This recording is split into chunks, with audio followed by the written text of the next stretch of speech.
মানুষ কতটা বিচিত্র হতে পারে। সব সময় স্বপ্ন দেখতে থাকে যে কাল আমি এটা করব, কাল আমি ওটা শুরু করব, কাল আমি ওটা সম্পন্ন করব। এই যে কাল শব্দটা, এই কাল অত্যন্ত বিচিত্র এক শব্দ। আমরা সবসময় এটাকে আসতে দেখতে পাই, কিন্তু এটা আসাতে বর্তমানে পরিণত হয়। আবার আজ নতুন কাল দেখতে পাই, তার জন্য অপেক্ষা করি, যখন সেটা সামনে আসে বর্তমানে পরিণত হয়। এই কাল সবসময় একটা মিথ্যে সান্ত্বনা দেয় যে সে আসছে, কিন্তু সে কখনোই আসে না। যেটা আপনার হাতে রয়েছে তা হলো আজ, বর্তমান। তাই যা করার আছে, যা সম্পন্ন করতে চান, যা শুরু করতে চান, আজ করুন, বর্তমানে করুন। কারণ আজ আপনি যা করবেন সেটাই আপনার ভবিষ্যৎ নির্ধারিত করবে। ভবিষ্যতের বিষয় ভাবতে থাকলে ভবিষ্যৎ সুন্দর হবে না। আজ কর্ম করতে হবে। তাই আজ বর্তমানে জীবনযাপন করুন, কর্ম করুন, আর আমার সাথে ভালোবেসে বলুন, রাধা রাধা। পঞ্চম তত্ত্ব, আকাশ, নব, ব্যোম। আসলে কোনো ভ্রম নাকি সত্য? ভ্রম তো হতে পারে না, কারণ ভ্রমের মধ্যে কেউ বাঁচতেই পারে না। আর যদি সত্য হয় তাহলে এতটাই বিশাল যে আমাদের চোখের থেকে, আমাদের ইন্দ্রিয়ের থেকে, আমাদের মস্তিষ্কের থেকে, আমাদের চিন্তা ভাবনার থেকেও অনেক ঊর্ধ্বে, যাকে আমরা বুঝতেই পারি না। এটা যতটাই বিশাল আকার, ঠিক ততটাই সরল। এই আকাশ যতই অন্ধকারাচ্ছন্ন, ততটাই আলোর প্রকাশ প্রদান করে থাকে। দেখতে গেলে এ হলো জীবনের সঞ্চালক, কিন্তু যদি ক্রুদ্ধ হয়ে যায় তাহলে প্রাণ কেড়ে নিতেও দ্বিধা বোধ করে না। এই আকাশ শুধুমাত্র পৃথিবী লোক নয়, বরং এই সমগ্র ব্রহ্মাণ্ডকে, এই সমগ্র সৃষ্টিকে, এর প্রত্যেকটা তারাকে, প্রত্যেকটা গ্রহকে একটা বিশেষ স্থান প্রদান করে। এর নিজের কোনোই অস্তিত্ব নেই, কিন্তু সকলকে অস্তিত্ব প্রদান করে। এটাই হলো এই আকাশের মাহাত্ম্য। এই আকাশে হলো মাহাত্ম্যের প্রতিরূপ, যা আমাদের ভাবনা দ্বারা উৎপন্ন হয়। আপনিও আকাশের মতো এই বোধকে আপন করে নিন। আপনার জীবনও আকাশের মতন মহান এবং বিশাল হয়ে উঠবে। আর তখনই মন সুপ্রসন্ন হয়ে বলবে, রাধা রাধা। আপনার থেকে বড়, আপনার থেকে মহান হলেন সেই গুরু। এটা কি আবশ্যক যে সেই গুরু কোনো ব্যক্তিই হবেন? কখনোই নয়। গুরু হলেন একটা তত্ত্ব, গুরু হলেন একটা শক্তি। গুরু একজন ব্যক্তি হলে শুধুই একজনই হতেন, কিন্তু তা নয়। গুরু হলেন একটা অনুভূতি, গুরু হলেন শ্রদ্ধা। গুরু তিনি যিনি আপনার ব্যক্তিত্বের পরিচালক হন। গুরু তিনি যিনি আপনার ব্যক্তিত্বের নির্মাতা হন। আপনি কখন, কোথায়, কোন স্থানে, কি রূপে গুরু লাভ করবেন আর কি শিক্ষা লাভ করবেন তা নির্ভর করছে আপনার মানসিকতার উপর, যে আপনি সকলকে কিভাবে আপন করে নিতে পারেন। যদি আপনি গুরুকে আপন করতে চান, জ্ঞানকে আপন করতে চান, তাহলে আপনার মধ্যে শ্রদ্ধা জাগ্রত করতে হবে, সামর্থ্য জাগ্রত করতে হবে। আপনি গুরু এবং জ্ঞানকে আপন করে নিতে পারলে তা এমনিই আপনাকে মহান করে তুলবে। তাহলে আসুন আর আমার সাথে ভালোবেসে বলুন, রাধা রাধা। এই সংসারে এমন কিছু মানুষ আছেন যাদেরকে আপনার ভালো লাগে, তারা আপনার প্রিয়। আমরা চাই ওনারা আমাদের কাছে থাকুন, আমরা ওনাদের কাছে থাকি। এবার সেই ক্ষেত্রে আমরা তাদের ভালো ভালো উপহার দেওয়ার চেষ্টা করি, কারণ ওনারা হলেন আমাদের প্রিয়। আর তার বদলে আমরা আশা করে থাকি যে ওনারা আমাদের একটু সম্মান করবে।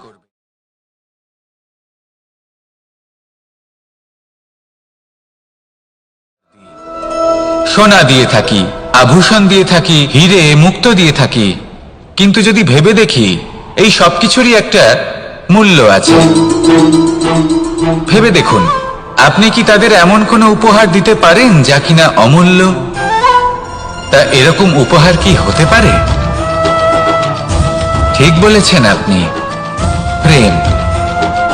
এই প্রেমই হলো অমূল্য, কারণ মন থেকে এর উৎপত্তি হয়। না চেয়ে পাওয়া যায় আর না ছিনিয়ে নেওয়া যায় এই ভালোবাসা। ঠিক এইরকমই হয় এই সম্মান। যদি সম্মান করো তাহলে মন থেকে এবং ভালোবেসে করো, ভয় পেয়ে নয়। মনে রাখবেন, যে মাথা ভয়ের দ্বারা নত হয়, বিরোধিতাও প্রথমে সেই করে থাকে। যে মাথা ভালোবেসে নত হয় তা আপনার জন্য বলিদানও দিতে পারে। এই সংসারের সব থেকে বড় উপহার, সব থেকে বড় বরদান এই প্রেম এবং সম্মান। তাকে সম্মান করুন আর আমার সাথে ভালোবেসে বলুন, রাধা রাধা। কখনো কোনো চাতককে দেখেছেন? একটা চাতক বর্ষার জন্য অপেক্ষা করে, সেই বর্ষার জলে নিজের তৃষ্ণা নিবারণ করে, নয়তো সারা বছর তৃষ্ণার্ত থেকে যায়। ও আকাশের দিকে তাকিয়ে থাকে আর অপেক্ষা করে যে কবে বর্ষা হবে আর কবে আমি আমার তৃষ্ণা নিবারণ করব। সেখানে অন্যদিকে একটি কাক বা একটা পায়রা, এরা কি করে? যেখানে জল পায় পান করে নেয়, যেখানে খাবার পায় খেয়ে নেয়, আত্মীয় স্বজন বন্ধু বান্ধব যাকেই পায় তার সাথে সময় কাটায়, খাবার খায় আর চলে যায়। এবার এদের মধ্যে মিল কোথায় আর পার্থক্য কোথায়? দুজনের কাছেই ডানা রয়েছে, দুজনেই উড়তে পারে। এই আকাশ হলো ওদের, খাবারের দানা ওদের। পার্থক্য হলো তাদের অভিলাষার, পার্থক্য হলো তাদের আকাঙ্ক্ষার, পার্থক্য জীবন যাপনের ধরনের। এবার যত বেশি আকাঙ্ক্ষা থাকবে, যত দামি জীবন যাপন করার ইচ্ছে থাকবে, তত বেশি কষ্ট আপনাকে সহ্য করতে হবে। আবার অন্যদিকে জীবন যত সরল হবে, জীবন যাপন যত সরল হবে, সমস্যা ততটাই কম হবে। তাই সবসময় চেষ্টা করবেন আপনার মানসিকতা এবং আপনার জীবন যেন সরল হয়। ভালোবাসতে থাকুন। যদি কেউ আপনাকে ভালোবাসে, তাকেও আপনি ভালোবাসা ফিরিয়ে দিন। তাদের সাথে কথা বলুন, কিছু তাদের কথা শুনুন, কিছু নিজের কথা বলুন। দেখবেন সকল তাপ উত্তাপ দূর হয়ে গেছে। এটাই তো হলো জীবনের সারমর্ম। তাই প্রেমে থাকুন, ভালোবাসুন, আর ভালোবেসে আমার সাথে বলুন, রাধা রাধা। ক্ষমা একটা অত্যন্ত সুন্দর শব্দ, আমার খুব প্রিয় শব্দ। কিন্তু এই ক্ষমা কখন আর কিভাবে প্রয়োগ করতে হবে সেটা বোঝা প্রয়োজনীয়। এক, যদি আপনি কোনো অন্যায় করেন আর ক্ষমা না চান, ক্ষমা প্রার্থনা না করেন, ক্ষমা চাওয়া থেকে এড়িয়ে যান, তাহলে তাতে আপনারই ক্ষতি হবে। কিভাবে? ক্ষমা না চাইলে মনের মধ্যে অহংকার জাগ্রত হয়, আর অহংকার তো প্রকৃত অর্থে আমাদের ক্ষতিই করে। দুই, কেউ যদি অপরাধ করেন, আপনার থেকে ক্ষমা না চান, তাহলে তাকে ক্ষমা করবেন না। ক্ষমা হলো অত্যন্ত অমূল্য, আর না চাইতেই কাউকে ক্ষমা দান করা এটা উচিত নয়। তিন, যদি কেউ আপনার সাথে অনুচিত কিছু করেন, অপরাধ করেন, আর আপনার থেকে ক্ষমা চান, তাহলে তাকে ক্ষমা করে দিন। তাতে আপনার অন্তরের করুণাবোধ জাগ্রত হবে, প্রেম জাগ্রত হবে, আর তা আপনার জন্য শুভ হবে। চার, যদি আপনি নিজে কোনো অপরাধ করেন, তাহলে অবশ্যই ক্ষমা চাইবেন। তাতে আপনারই লাভ হবে। কিভাবে? সামনের ব্যক্তি আপনাকে ক্ষমা করুক বা না করুক, আপনার অন্তরের অহংকার ক্ষীণ হবে, আর এই মন আরো নির্মল হয়ে উঠবে। এই ক্ষমা অত্যন্ত অমূল্য, ভেবেচিন্তে একে ব্যবহার করুন, আর আমার সাথে ভালোবেসে বলুন, রাধা রাধা। একবার একজন গুরু তার শিষ্যদের পরীক্ষা নিচ্ছিলেন। উনি ওনার প্রত্যেক শিষ্যকে একটি করে পাখি দিয়ে বললেন সেই পাখির বলি দিতে হবে, কিন্তু এমন এক স্থানে যেখানে কেউ তাদের দেখতে পাচ্ছে না। প্রত্যেক শিষ্য নিজের যাত্রা শুরু করলো। কেউ ঘন বনে প্রবেশ করলো, কেউ অন্ধকার গুহায় প্রবেশ করলো, কেউ দূরে কোনো পর্বতের শিখরে পৌঁছে গেল। যে মুহূর্তে দেখলো তাদের কেউ দেখতে পাচ্ছে না, তারা সেই বলি দিতে চেষ্টা করলো। যেই বলি দিতে গেল, সেই পাখি আলোর কিরণে পরিবর্তিত হলো এবং লুপ্ত হয়ে গেল। একজন শিষ্য ছিল যে আবার গুরুর কাছে ফিরে এলো। সে বলল, ক্ষমা করবেন গুরুদেব, কিন্তু আমি এমন কোনো স্থান পেলাম না যেখানে কেউ আমাকে দেখতে পাচ্ছে না। অন্য কেউ না দেখতে পেলেও আমি নিজে দেখতে পাচ্ছিলাম, আমার অন্তর্মন দেখতে পাচ্ছিল। সেই শিষ্য বুঝতে পেরেছিল যে পরমাত্মার দৃষ্টি সবসময় তাকে দেখতে পাচ্ছে, আর ও কখনো অনুচিত কর্ম করতে পারবে না। আর শুধুমাত্র এই কারণে সেই শিষ্যই সেই পরীক্ষায় উত্তীর্ণ হলো। আসুন আর আমার সাথে ভালোবেসে বলুন, রাধা রাধা। আমরা সবাই ফল খাই, কিন্তু আমাদের সেই ফলই প্রিয় হয় যে পরিপক্ক হয়ে ওঠে, যেটা নম্র হয়, আর যে ফল অনেক বেশি মিষ্টি আর সুস্বাদু হয়ে থাকে, যাদের রঙে বাহার দেখা যায়। সেইভাবে জীবনে আমরা নানান মানুষের সাথে পরিচিত হই, কিন্তু সেই মানুষই আমাদের মন ছুঁয়ে যায় যারা বিনম্র স্বভাবের, যাদের বাণী খুব মধুর, যাদের অন্তরে আত্মবিশ্বাসের একটা তেজ, একটা রং দেখা যায়। এবার এমন ব্যক্তি আমরা কি করে হব? ঠিক সেইভাবেই যেমন একটা ফল রোদ, বর্ষা, শীত, বায়ু এই সকল সংকটময় পরিস্থিতির সম্মুখীন হয়ে পরিপক্ক হয়ে ওঠে, সেইভাবেই মানুষ সংকটময় পরিস্থিতির সম্মুখীন হয়ে পরিপক্ক হয়ে ওঠেন। যদি এই সংকটের সম্মুখীন হন তাহলে অভিজ্ঞ হবেন, আর এই অভিজ্ঞতাই শিক্ষা দিয়ে যাবে। এই অভিজ্ঞতা আমাদের শিখিয়ে দেয় যে আমাদের বিনম্র থাকতে হবে, অহংকার করে কোনো লাভ নেই। মধুর বাণীর যে কি মূল্য তা আমরা শিখতে পারি। এই অভিজ্ঞতাই আমাদের বুঝিয়ে দেয় যে উচিত অনুচিত কোনটা, আমাদের দৃষ্টিভঙ্গি তৈরি করে, আর এই দৃষ্টিভঙ্গি দ্বারা আত্মবিশ্বাস জাগ্রত হয়। সেই জন্য জীবনে কখনো বিপদ থেকে দূরে পালাবেন না, সেগুলোর সম্মুখীন হন, অভিজ্ঞতা লাভ করুন, তার থেকে শিক্ষা লাভ করুন, এইভাবেই পরিপক্ক হবেন। আসুন আমার সাথে ভালোবেসে বলুন, রাধা রাধা। মানুষ বর্তমানে নিজের জীবন অতিবাহিত করেন, কিন্তু তার জীবনে অতীতকাল এবং ভবিষ্যৎকাল এই দুটোরই সমান গুরুত্ব রয়েছে। অতীতকাল অতিবাহিত হয়ে গেছে এবং সেটা জীবিত থাকে আমাদের স্মৃতি হিসেবে, এবং ভবিষ্যৎ হলো সেটাই যেটা আমরা শুধুমাত্র কল্পনাই করতে পারি। এবার অতীতের কিছু স্মৃতি এমন থাকে যা আমাদের কাছে আনন্দময় হয় না, তা কটু হয়, দুঃখজনক হয়, যন্ত্রণাদায়ক হয়।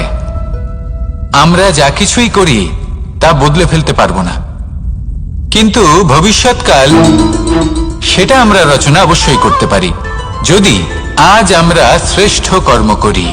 যদি আজকের এই দিনটা আমরা আনন্দের সাথে অতিবাহিত করি, সুখের সাথে অতিবাহিত করি, এক একটা মুহূর্ত আমরা আনন্দ এবং ভালোবাসার সাথে অতিবাহিত করি, আপনার আজকের এই কর্ম আপনার ভবিষ্যৎ নির্ধারণ করবে। আজ আপনি যেভাবে জীবন কাটাবেন তা ভবিষ্যতে গিয়ে অতীতকালে পরিণত হবে, আর তখন আপনি এমন স্মৃতি খুঁজে পাবেন যেখানে আপনি প্রত্যেকটি মুহূর্ত প্রেম এবং আনন্দের সাথে অতিবাহিত করেছেন, এবং সেই স্মৃতি মধুর হবে। তাহলে আজ শ্রেষ্ঠ এবং উচিত কর্ম করুন, আপনি নিশ্চিত রূপে একটি উজ্জ্বল, শুদ্ধ, পবিত্র এবং আনন্দময় ভবিষ্যৎ লাভ করবেন। আসুন আমার সাথে ভালোবেসে বলুন, রাধা রাধা। এই সংসারে অনেক অনেক এমন জ্ঞানী আছেন যারা নিজের সমস্ত জীবন জ্ঞান অর্জন করতে অতিবাহিত করেছেন। এই সংসারে এমন কোনো বেদ নেই, কোনো পুরাণ নেই, কোনো শাস্ত্র নেই, কোনো ভাষা নেই যা ওনারা জানেন না। এমন কোনো বিষয় নেই যা নিয়ে ওনারা কোনো বক্তব্য রাখতে পারবেন না। কিন্তু আমরা এই সকল জ্ঞানীকে কি ভালোবাসতে পারি? এনাদের সকলকে সম্মান করতে পারি না। কারণটা কি? দেখুন, বেদ পড়া একটি আলাদা বিষয়, বেদনা বুঝতে পারা অন্য ব্যাপার। এবং বেদনা বোঝার জন্য, সেই জ্ঞান লাভ করার জন্য আপনাকে মন থেকে করুণা এবং প্রেমের সঠিক অর্থ বুঝতে হবে। সামনের ব্যক্তির বেদনা বুঝতে হবে, তার যন্ত্রণাকে বুঝতে হবে। তারপর যে জ্ঞান আপনি অর্জন করেছেন বেদ থেকে, পুরাণ থেকে, শাস্ত্র থেকে, তা প্রয়োগ করে তার বেদনার নিবারণ করা, সেটা বেশি গুরুত্বপূর্ণ। সেই জন্য জীবনে শুধুমাত্র শাস্ত্র এবং বেদ পড়ে জ্ঞান অর্জন করতে সময় নষ্ট করবেন না। মন থেকে প্রেমের কি অর্থ সেই বিষয়ে জ্ঞান লাভ করার চেষ্টা করুন, করুণাও বুঝতে চেষ্টা করুন। একজন শ্রেষ্ঠ ব্যক্তি হয়ে উঠুন, আর আমার সাথে ভালোবেসে বলুন, রাধা রাধা।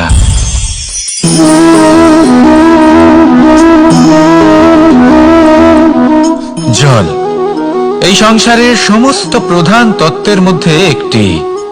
এই জল যে কোনো জ্বালা দূর করে, আগুনকে নিভিয়ে দেওয়ার ক্ষমতা রাখে, অবিরল অবিচল ভাবে প্রবাহিত হতে পারে, একে কেউ বাধা দিতে পারে না।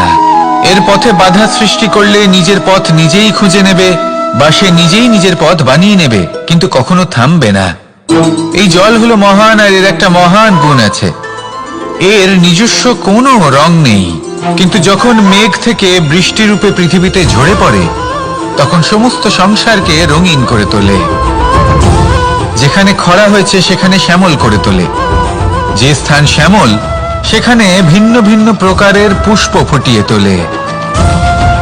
এই জল, এই জলের মতন আমাদের হতে হবে। ওর যেমন কোনো রং নেই, আমাদেরও যেন কোনো অহংকার না থাকে। শুধু কর্মের এই ধারাতে বইতে থাকুন, এই সংসারের মঙ্গল করতে থাকুন, শ্রেষ্ঠ কর্ম করতে থাকুন। এই সংসারকে এটা বলার কোনো প্রয়োজন নেই যে আপনি কে। আপনি যদি কর্ম করতে থাকেন তাহলে এই সংসার নিজে থেকেই আপনার মূল্য জানতে পারবে, আর তখন এই মন প্রসন্ন হয়ে বলবে, রাধা রাধা। বড়ই অদ্ভুত ব্যাপার, একটি পাথরের প্রতিমা যখন মন্দিরে স্থাপিত হয় তখন তা আমাদের কাছে ভগবান সম হয়ে দাঁড়ায়, কিন্তু যখন একজন জীবিত মানুষ মন্দিরে গিয়ে থাকেন তখন তার শরীর, মন, আত্মা সেই সব পাথর সম হয়ে দাঁড়ায়। কিন্তু এমনটা আমি ঠিক কেন বললাম ভেবে দেখুন। মানুষ এটা চান যে কোনো পরিস্থিতি, যে কোনো স্থানেই তার বিজয় হোক।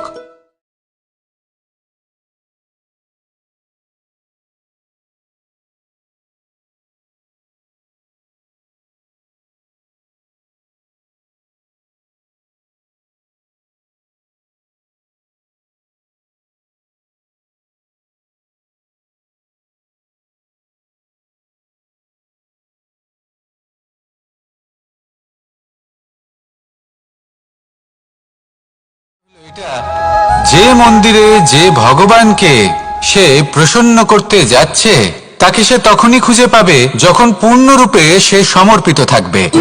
যদি মনে সমর্পণের ভাব না থাকে তাহলে ভগবান কখনো প্রসন্ন হবেন না। নিজের উত্তরদায়িত্ব বোঝার বদলে মানুষ শুধু একটা অনুষ্ঠান পালন করেন, যেমন ফুলের একটা মালা অর্পণ করেন, আর সেই কারণেই তিনি পরাজিত হন। আপনি ফুলের মালা অর্পণ করুন, প্রসাদ অর্পণ করুন, কিন্তু মনের মধ্যে পূর্ণ সমর্পণের ভাব থাকা প্রয়োজনীয়। তবেই আপনি মন্দিরে গিয়েও প্রাণবন্ত হয়ে থাকতে পারবেন, তবেই ঈশ্বরকে প্রসন্ন করতে পারবেন। আসুন আমার সাথে ভালোবেসে বলুন, রাধা রাধা।